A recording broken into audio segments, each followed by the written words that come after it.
So, what's up guys? So today, meron na naman tayong bagong extreme smile rehab. So from this to this. So, if you guys want to find out how we did it, stay tuned. Ang patient natin today ay may reklamo tungkol sa kanyang crowns. Yung 6 na crowns niya ay damaged at discolored na.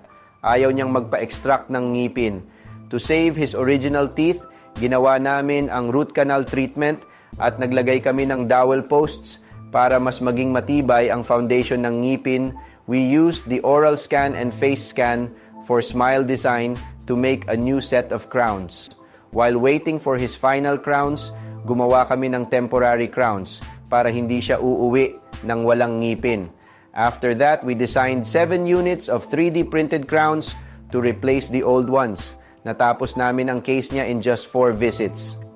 With the latest 3D printing technology, these crowns are highly durable, mas sakto ang fit, and they look completely natural. The result, a stunning transformation, walang extraction, just beautifully restored teeth na muling nagbalik ng confidence ng patient.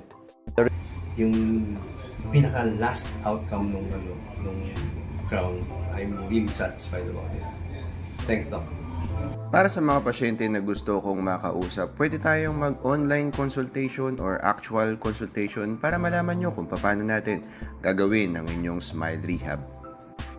Thank you guys for watching my videos guys. Ako nga po pala si Doc Sly Bukad, and goodbye.